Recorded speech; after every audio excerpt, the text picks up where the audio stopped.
to Out of the Box, the creative industry podcast. So you're probably wondering, where have we been? Where have we been all this time? So we just had a look, and our last episode was just at the end of March, and now there has been a reason for our absence. So let's just consider this season 2. Season 2. Season 2 of Out of the Box, episode 1. So there has been a reason for our long hiatus of about 4 or 5 months, which we'll come to shortly.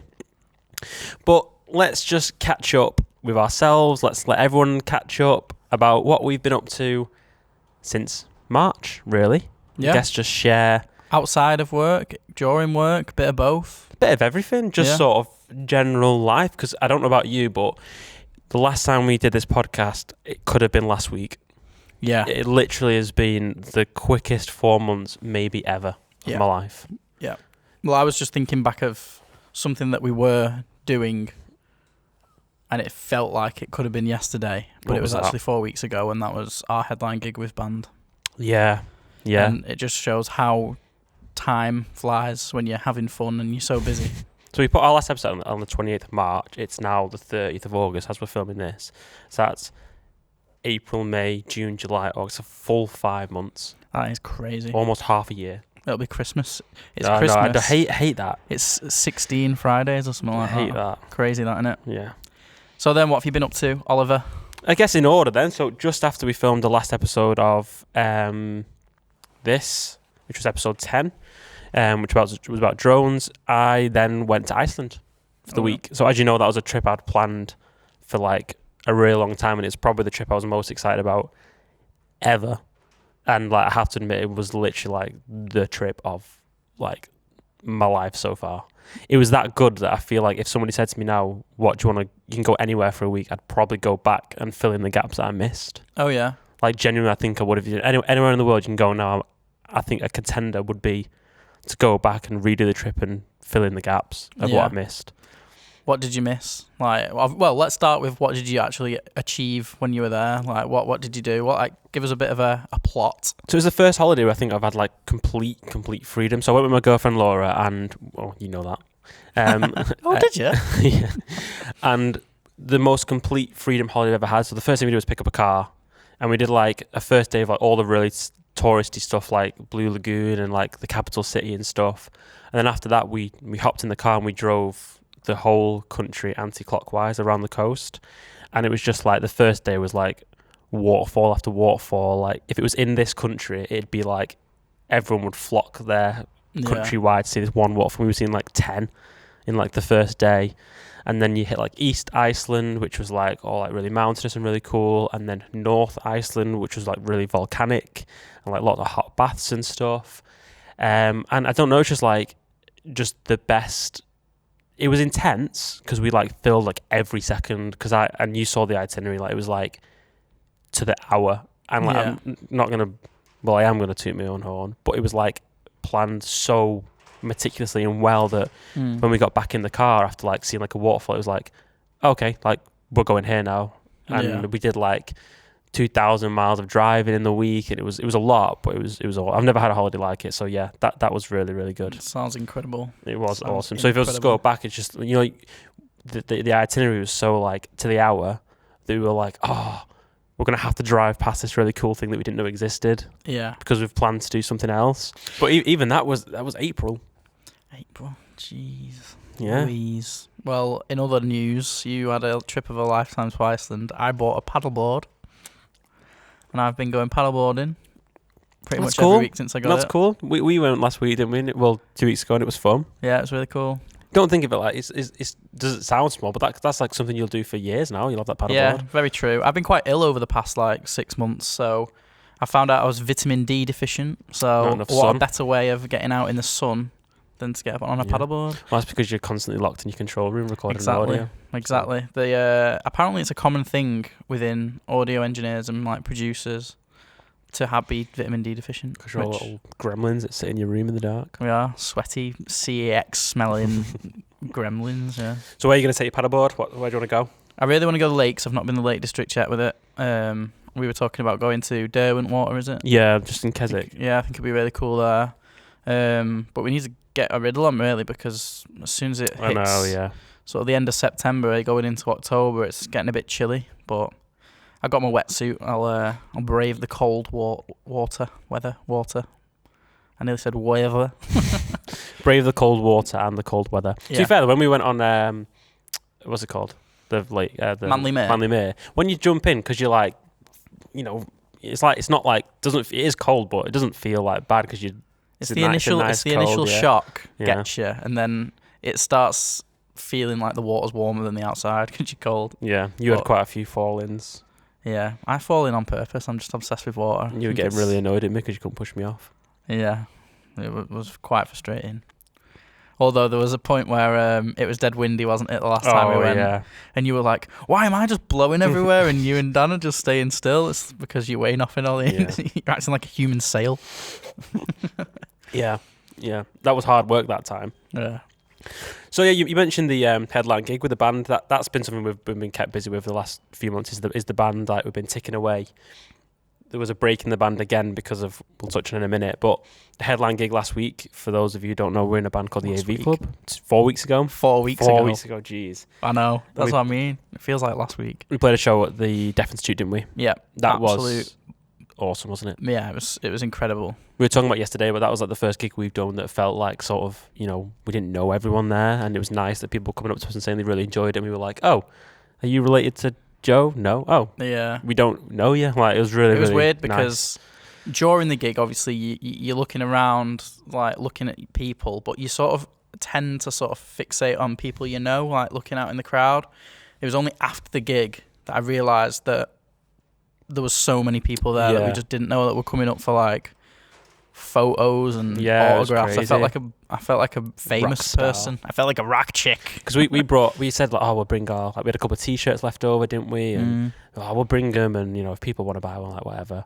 And then, like, at the end, I went to the merch table. It was like a queue of people, like, asking for t-shirts and stuff. And then when we went to, like, the bar afterwards, like, there was lots of people in AV Club t-shirts that I didn't really know. And it's just, I don't know, it was just really, really nice. Like, I think probably one of the highlights of our band life, I would say. Yeah, 100,000,000%. But moving on to another highlight of life, you've got little baby Arlo now. Yep. Not a real baby. He is a real baby, but not a real human baby. Not a human baby. One of the furry kind. He's a dog baby. Baby. And he is the biggest baby I've ever met. Yeah. yeah. How's that been so far? Being a father? It's been good. I have to blame Freya, because at the start of the year I looked after our friend Freya's dog, Chili, who is a whippet. And me and my girlfriend Laura, we loved Chili. So the second we had to give Chili back, the first thing we did was, right, okay, we're going to end up with a dog soon. Chili ended up being a father to a group of puppies. So it was like the right time. Like, I've always had dogs. You've always had a dog, and since me and Laura moved out a year ago, not having a dog was just weird. Yeah. It was just weird, like coming home to like an empty house if Laura's at work and being like, oh, nobody cares that I'm home. Like, it was really sad. So I think it was the right time, and obviously with Freya's dog having the puppies, it was like, we can't say no. Yeah. And he's been in the studio quite a lot. He has. He's become our little studio mascot, hasn't he, of late? Yeah. He is awesome. He's a bit puppyish. Yeah. But I think generally he's a good dog. Yeah, 100%. He's been chilling in his bed upstairs whilst even when you've been recording drums and stuff, like, he's just been chilling there. He's not bothered at all, is he? He's been around so much loud noise already, he just doesn't seem to care. We can take him on walks on Friday, which I'm looking forward to. No, that'd be good. Then we can finally get him out and burn some of the energy that he's using to run around the house. He's humping my arm last night. Little randy bugger. I know. Got that to expect when he gets a little bit older. Then the old Betty Swallocks will have to get clean off, mate. Yeah, clean maybe. Off. Right, so anything else you want to touch on? I think we need to just address the room within the room. I was just thinking, like, I'm keeping it all like dead mysterious, but actually it's like we're on video, like, people can see where we are. Go on, I'll let you. So when was it? Back in May, me and Ollie sort of like pondered the idea of moving studios. Well, it was before May, wasn't it? It was mainly like the start of the year, really. Yeah. We were looking at sort of expanding our business and taking a bit of a leap of faith and getting a new, bigger premises. And in May, we started looking found what is now this place. We went and looked at a few different ones, had a couple of things fall through. Yeah. Finally found this place, and it was perfect. It was like literally perfect. It was, I don't know, like everything that you could want in a studio that we wanted in our studio. We saw the sort of like vision within the space and sort of just decided to take the leap. So in June, after waiting quite a long time for keys, to get the keys, didn't we? We finally got it, the keys in June, and now we are here. Yeah. In a much, much bigger space, as you can probably tell by that shot over there of us on. If anyone watching the video, they can see the sort of size of the space, kinda. Yeah. But it doesn't even do it any justice. And this is just one of the rooms. Like this is like the main sort of live room. Yeah, I think the back end of last year we really started to struggle in the space we were in. Like that space, which was in Winnick in Warrington, like we loved that space. I still loved that space, but it was starting to become like I was starting to resent it because it was becoming like a hindrance because me and you were trying to work simultaneously in a space that would only allow one of us to work. Yeah. So come 2023, it was like, you know, could we move? And then, like you said, obviously we had a few options that didn't really work out. I mean, if you remember, we didn't actually want to move into a space this big. Like this space was and is like a big risk and a big step for us, isn't it? Really? Yeah. So we looked at a space that was sort of maybe like double the size of where we were. So it was like 1,200 square feet coming from like 500 square feet. And then we came to this estate, didn't we? And he said, "Oh, the place I was supposed to show you is actually gone now. Do you want to come and see this other space?" That being here. And then when somebody dangles a carrot like that and shows you this space is actually exactly 6 times bigger than Craven Court. And when we came in, and we were like, "Oh, that could go there and that could go there," we sort of shot ourselves in the foot then, really. There was no going back to look for something smaller. We'd already mentally moved in. Yeah. Hadn't we? And sort of allocated all of our rooms and stuff like that. What do you think is the main reason why we needed the bigger space?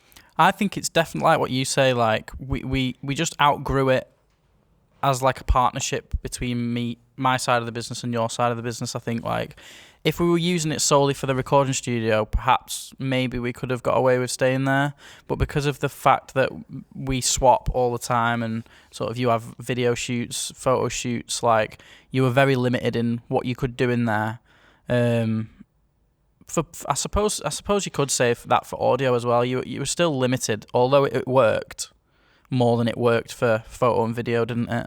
Yeah. But I feel like this space just sort of opens us up to a whole new sort of kettle of fish. Like we can do whatever really we want in here. We can have full blown video shoots with plenty of space, allowing you to have like a lot of depth and stuff in your shots. And from an audio perspective, like the size of the room, the big tall ceilings, like the way we've ended up treating it, which we'll probably get onto, is just a dream to record in. Like for live sessions on video, for live sessions actually like audio quality wise, like drums in here, that's been the biggest thing for me. Like it is like night and day to me. The difference, it is absolutely incredible in here. Like you don't get that sort of compressed sort of boxy sort of sound. Like everything you can hear individually, everything's got a lot of clarity. But if you want like a really tight space, you can get that with your close mics. But as soon as you put room mics in here, you get the room. And it sounds really good. I just think that the space, especially for me, I think I was just running out of ideas in there as well. Like it was starting to it was starting to like hinder me creatively as well, because the space was small and you know, if the drum kit was in there, thinking about it now, we would have to completely wreck rooms 1 and 3 to make the middle room clear. Yeah. And for anyone that saw our old studio, you'll know what I mean. We were sort of split into 3 rooms, like an entrance, a main room, and then a control room. And to use the main room for video, it would have to be completely broken down and started again. It's what was meant to be our reception room, the first room, and it ended up just being a storage room which was overflowing from the front, and it just didn't look good, did it? Like the first thing you're walking into was basically just mess, clutter of everything. That wasn't our fault. It's just the way things. Yeah, it's just the way things were. Over the course of us having a business since moving in there, we obviously accumulated lots more gear and stuff. And that gear has got to have somewhere to go. I think the space feels more real now. Like when people come through the door, thinking about it at the time, people loved walking into like our old studio. They thought it was like really, really cool. And at the time we did as well. But now when people walk in here, it's a different feeling. It just feels more like established. I feel like it's a bit more real now. It's our hard work over the past sort of 3 years of having our businesses paid off in this place. It's starting again now. We've got to start from the ground and then move on and get some bigger and better. I mean, looking at it now, it feels like we've been here ages, but I mean that the process of moving in was difficult. Should we speak a little bit about that? The whole definitely whole build. So as you can see, if you're watching, you can see now what is our like live room. So behind us, we're currently set up for like a studio, basically, aren't we? So behind us now, this clears and the curtains open and reveals a photography backdrop. We have like a reception area, which is a decent size. Yeah. We have a rehearsal space, a nice storage space, and then back there we've got our kitchen, toilet, and all that kind of stuff. Upstairs we've got a vocal booth, a little production/editing suite, and then the main control room where Joe works and does all your cave. Yeah, my cave. When this was originally like an electronics company that had it before us. When we walked in, it was just an empty warehouse with a few offices in the downstairs. So I guess the process was a lot of work. It was daunting to stand in here, wasn't it? Yeah, with nothing in. I think the main priority we wanted to get done as soon as we got the keys was the rehearsal room, wasn't it? Because we had a band. Well, it's a couple of bands really wanting to get in and utilise the space. So our main priority was to just get that done, and we converted what was 2 small offices into one big room. Yeah. Knocked down the walls in the middle, redid it all, painted it all, got it all ready, treated it all for them, and then they sort of off they went. They could move in whilst we sort of finished off the surrounding rooms and areas. And that was step 1 as well, wasn't it? Like getting that room sorted, and then we cracked on with sort of the general painting and decorating. They were quite easy jobs, weren't they? But there was 2 really big jobs to tackle in here. Well, 3 really big jobs. One was, it's actually behind the camera now, was the wall of the second floor, first floor. Between the live room and the control room was just like a plastic cladding, wasn't it? Yeah. So we had to strip all that down, re-insulate, reboard, replaster, and repaint. So that was a huge job, especially working at heights. We had to deal with that sort of. We got to hire a scissor lift, which was good fun. Our good friend Ed, who helped us build our original studio, helped us out yet again. Absolute hero, wasn't he? Can't sing his praises enough. Like, he was an absolute dream. Got everything done perfectly as he did the first time round.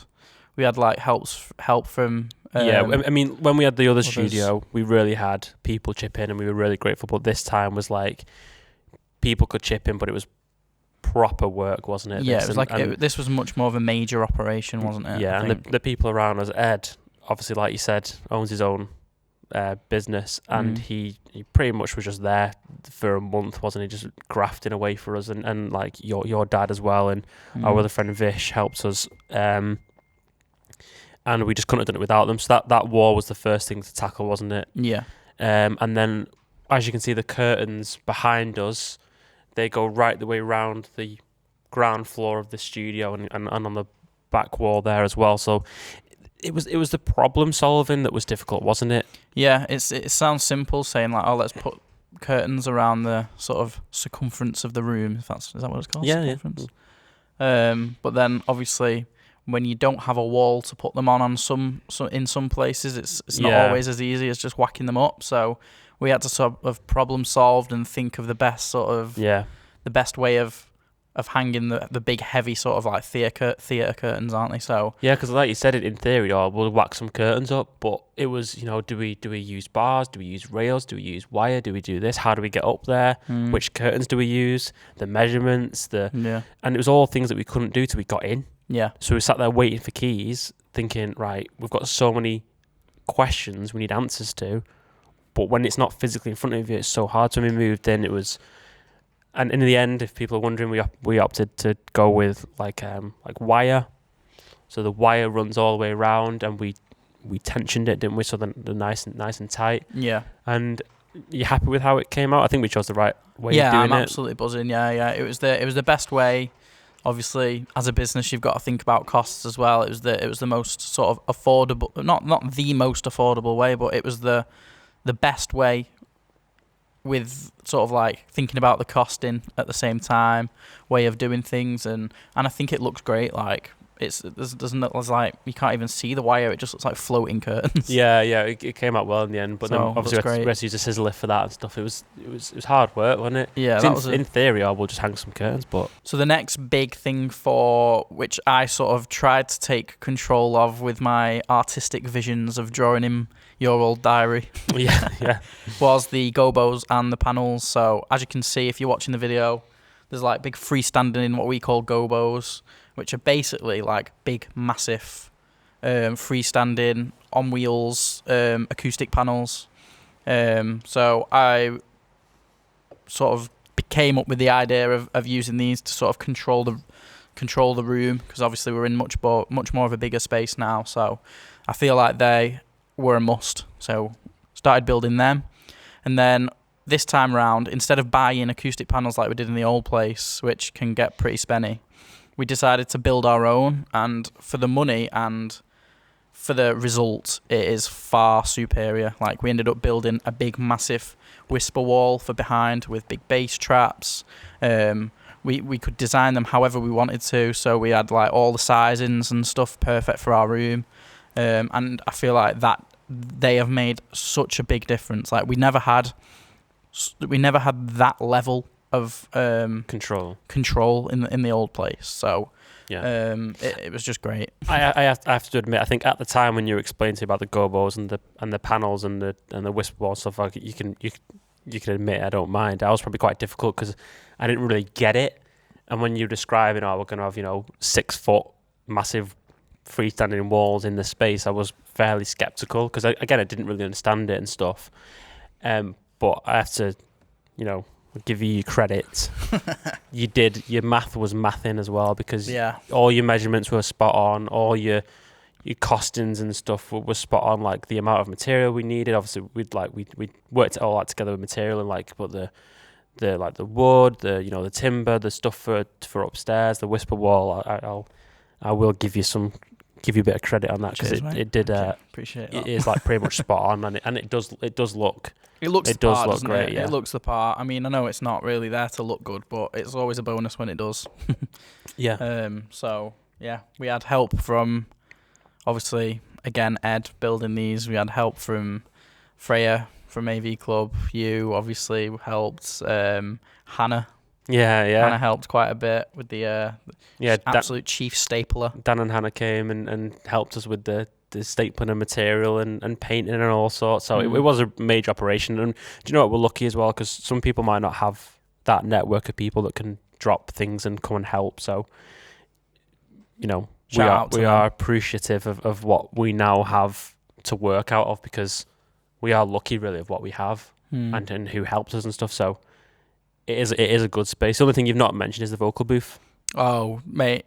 Honest to God, I don't know how I forgot that, because that is a game changer. Like, absolute game changer. It's my favourite thing in this new studio, I think, if you had to say. That is the thing that I don't know how I lived without before, I think. Mm-hmm. And we've just finished a session with a band, funnily enough, called The Matchbox.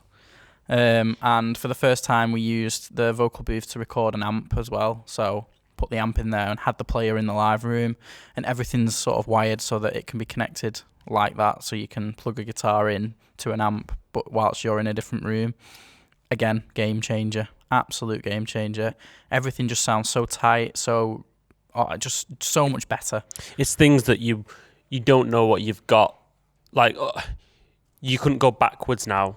Yeah, definitely. Do you know what I mean? Like, you don't, at the time, you make do with what you have. And to be honest, if you have less, it does make you more creative sometimes. Like, in that room, speaking from like a visual point of view, I feel like I was forced to get like really creative and stuff and, you know, overcome obstacles because of the size and what you're working with. Sometimes when you get given too many options and it's too Option good, paralysis. you just become like lazy. But now you're going to do the same with that room and like really utilize it and stuff. So going backwards would be hard. Ultimately, all these aspects, these new aspects, come down to the amount of control I've got over everything. Yeah, and just having that control is just unbelievable. Like, recording vocals in the old studio was always probably one of the hardest things, whereas in here it's by far the easiest. Yeah. Because the room is treated so well. Like, you walk in there, don't you? And it's like walking into an anechoic chamber. It's like so dead. But it's great. It's still got a little bit of liveliness, and it's just a perfect room for tracking vocals. Yeah, and compared to the live room, how do you feel like the size difference? What when the audio comes in, just raw? What's different about it compared to recording, say, drums in the smaller space? Again, the control, like being able to put my overheads higher. I know it sounds so daft, but not having a roof directly above where your overheads would want to be is an absolute game changer, because you've just got so much more control and you can hear every aspect of everything separately. There was at times in the old studio where you would record a drum kit and things, because of bleed and stuff being in a smaller room, you start getting bleed between microphones. Yeah, you'd have like loads of your snare and your hi-hat mic. Exactly. And like loads of your tom and your cymbal overheads and stuff. So now everything, like if I mic up the hi-hat's a big one because obviously it's so close to the snare, which is probably the loudest part of the kit. If I mic up my hi-hat, it's weird because I get hi-hat with a little bit of snare in. Yeah. It sounds so simple, but just that. Yeah. Being able to turn my hi-hat channel up and not like sort of have the snare inadvertently crank your snare. Exactly. But it like a shit version of a snare, because it would be coming from distance and out of phase, and everything just sounds better. It's really hard to sort of explain, but being in here and actually sort of getting on sessions has just made me realise how much of a difference the room can make. Yeah. I always obviously knew it, but not to this sort of extent.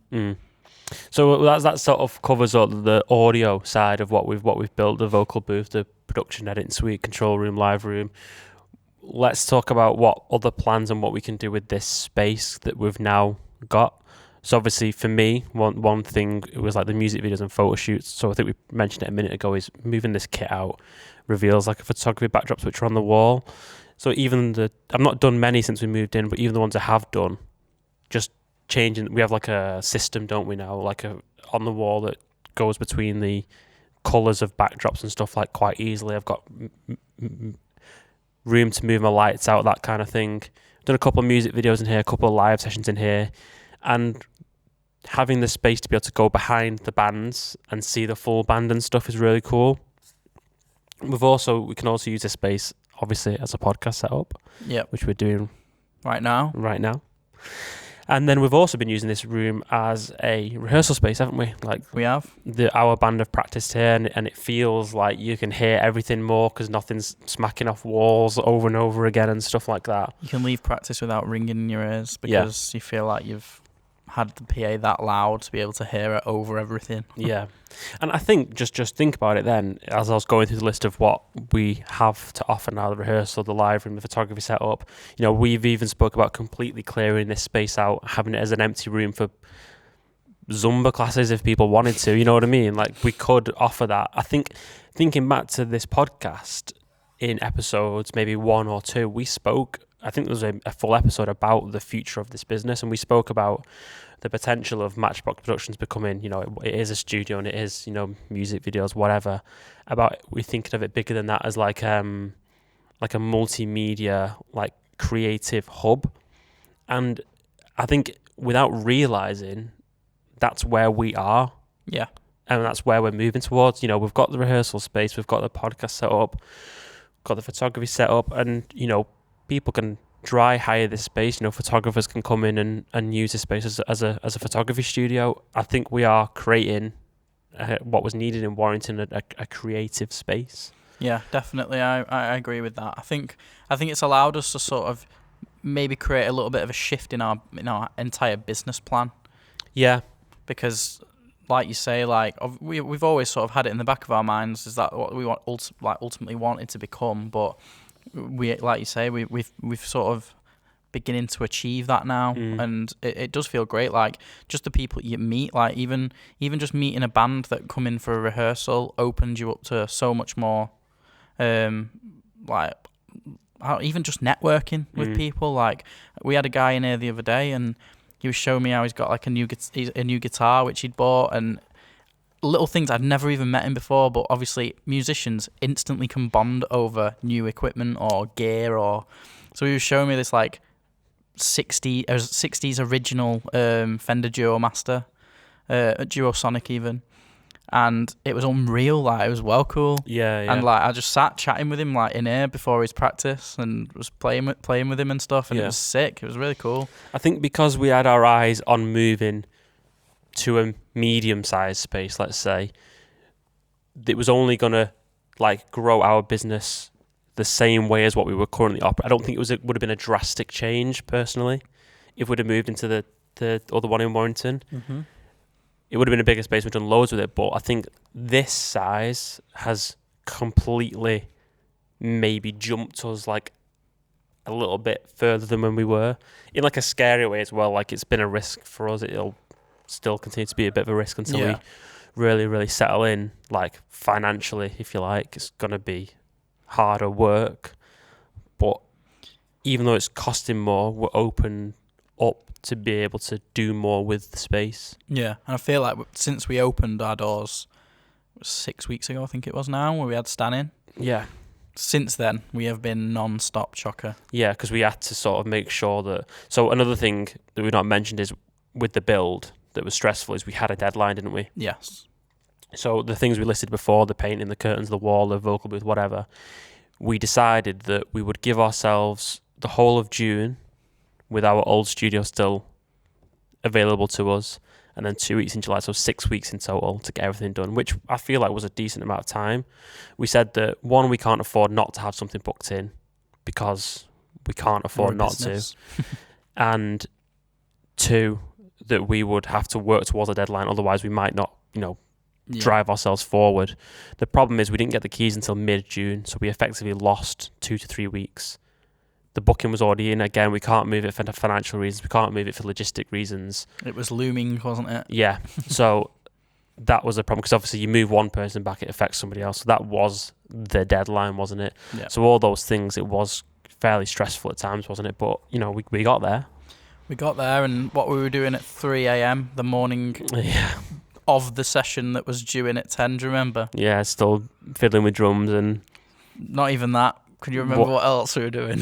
It's quite funny. No. We were trying to clean the floor with baby wipes. Yes.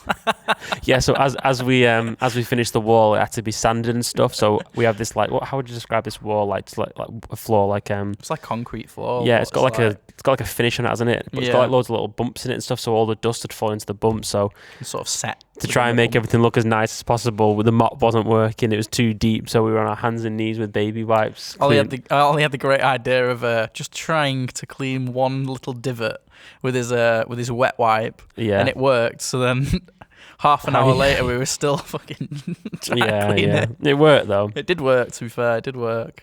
So yeah, that deadline did push us, but it did create hard work. And at the same time, we were trying to get our old studio back to how it was supposed to be, which was another thing that was hanging over us, wasn't it? Which was really annoying. I had to paint that all back white, which was a whole palaver. That was the most annoying part of the whole move, I think. Yeah, because we were trying to get on here. We had so much to do here, but then this really boring, tedious job was just looming over us at the old place, wasn't it? Yeah. But we got there in the end. We got there. Yeah. We achieved our mission. We got this place to a point where we were like, right, we can open, we're happy. And I think even in the 6 weeks, it was let's open, it's openable. But in the 6 weeks, we've added more, we've built more, we've bought, we've decorated more, whatever. What's next? What do you think we need to get done in like the next 6 weeks to say how far off are we? I mean, we'll never be like 100% here. There's always going to be room, isn't there? I think the next two big things for me are getting the production room finished, because that is something that sort of not a back burner, but it was less of a priority on our list. Yeah, it wasn't needed to be able to operate. Yeah, so I would like to get that finished and boxed off, so that you've been working in there, haven't you, over the past sort of few weeks, and when I've also been in sessions, so you've been working simultaneously, but just to make it a little bit nicer for you, really. Yeah. If you wanted to work in there. And then another thing is, we had the idea of building like a little dressing room, didn't we? Yeah. Just so that when we're on video shoots, photo shoots, there's obviously the people that come in, the clients, have got somewhere to go to get ready and do their makeup or see themselves in a mirror. I know it sounds daft, but it's... No, because in the old space, you wouldn't believe, like, oh, have you got somewhere like with a full-length mirror? No. Yeah, we just don't tell people to look at the reflection in the glass door. In the glass door, yeah. So it will be nice to have, because it can be quite an intense day for artists and stuff on a music video, and just having like a little bit of space. Maybe we might put a little sofa in there and stuff where, a little just decompress zone. Yeah, I mean, our reception area is a great space. Like, it's actually a lot bigger than you think. Our reception area in this studio is probably a similar size to the live room in our old studio. Yeah, maybe, yeah. So only a tiny bit smaller, if anything. So I think doing something with that, like we've got it nice as a reception now, but I feel like we could put like a TV in there, little games console. That could be, obviously I think we'll always do our podcast like this, but that could be like our podcast setup, because it's got a nice like corner where you can have two people sat on opposite sofas or whatever. It's a nice space to film. Little alcove. But yeah, what about you? What do you see next? What do you think's next on the list? I think what would be cool is it'd be a challenge, because we've got no ceiling in here, apart from like obviously really, really high. I don't know how soon we'd be able to do this. I think blacking out, we have like skylights almost, don't we? So like maybe even during this podcast, because we can't control them, as the sun moves and it gets darker and stuff, the light changes in here. Maybe finding a way to black those out would be high up my list, I'd say. Yeah, I probably agree with that as well. And then we spoke about, so this light that's above us here, we have a beam that runs from that end all the way across. Maybe some kind of like rig, so that rather than like today we have to set the stand up, set the light up, dial it in, put it up, blah, blah, blah. A nice rig to pull down, turn the light on, be ready to go, put it back up. So if we had a big light above us on like a big lantern, our live sessions where we have, people stood in every corner, it would light the whole room. Yeah. And you could change the colour, you could put effects on it, and it would just, anything that can speed up processes, anything that can, because at the end of the day, your time's money in it. Yep. And if you've got more time, if your setup takes less, you've got more time to be creative, you've got more time to do the actual work. Like if we're doing like a music video, and I can pull a light down and be like, okay, let's go. As opposed to spending half an hour working out lights and stuff, that's half an hour spending on the video. So anything that can streamline stuff, I think would be better. Yeah. I think we've got a few storage things to tidy up. We've got quite a bit. Everything just needs to. We've not really. Things have found a home through default, haven't they? Yeah, like got a bit of material hanging over. Like maybe we're building another gobo. Maybe a couple more sets of drawers, that kind of very, very minimal things. But in terms of the overall like running of the studio, like I'm really content. Yeah, I'm really happy with how it's how my sessions have been going as well. Like, I've been going really, really well, really smoothly. Luckily, not had any, touch wood, not had any issues. Yeah, so far. Everything's been fairly smooth sailing. Like we did all the wiring in through the walls and over the ceiling and stuff. We could have. You got a new desk. Yeah. New interface was all new computer, new monitor. Like there's literally everything. Yeah. New patch bay. I've got a patch bay now, which I didn't have in the old place, so we can plumb between all of the rooms. Like the rehearsal room downstairs is actually linked to the main studio. That could have not worked. That could have not worked. And the night before we opened. I know. So luckily everything just sort of fell into place, didn't it? Yeah. And we've got a good couple of months coming up. We've got some really cool stuff coming up. Obviously, we're just at the end of festival season. We've got our last two GB Ultras coming up in September and October for the year. I pretty much leave my other job. I have left. I'm still doing like a day a week on like sound and stuff, just because I am. but a lot of changes coming up. We've got some good stuff booked in. You've got your first album.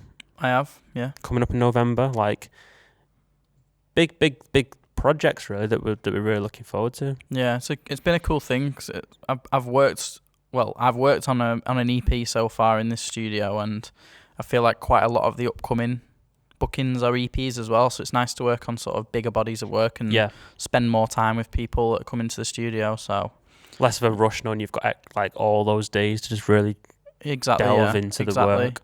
Exactly. And another thing that I just want to point out before we wrap the podcast up is people, when people, like you, linking back to what you said, really, when people are coming into the studio to look around, like maybe before they come in and book in for a rehearsal or a single or video shoot, like I feel like when people walk into this space now, I can really like feel like confident. Yeah. In the old place, there was a bit of like uncertainty whether they'd walk in and be underwhelmed. Even though it was great, I feel like you can't be underwhelmed in here because it's so good. Yeah, I think at the time we were like, and still are, immensely proud of that space in Craven Court. Like when we used to walk into that space, people would be like, "Oh my god, this is so cool!" Because it was awesome. But now we've worked so hard to be able to walk into this space. It does have that little bit more of like that wow factor that people look for in a creative space, doesn't it? Really? Yeah, definitely. But yeah, so I guess that's everything for this new studio. If you've got any questions about the new space, or if you want to come look around yourself, maybe you want to book in for a rehearsal, feel free. Obviously, all our podcasts from the future are going to be in here. I guess maybe we'll take this opportunity to say thank you for everyone that has sort of supported us, both as a client, as someone who supported us to help us with this studio build in any way, shape or form. All the people that have like followed along with like the build process, the people that said really kind things about the podcast and stuff. I think we're going to start looking at getting some guests on the podcast in the coming months. So this will be season 2. We're going to maybe do a couple of episodes of just me and Joe. But if you're interested in coming on, maybe talking about your business or your career as an artist or whatever, hit us up. Hit our phones up. Slide into our DMs. But yeah, thank you very much for listening. This has been Oliver and Joe on Out of the Box, the podcast. Awesome. Thanks, guys. Bye.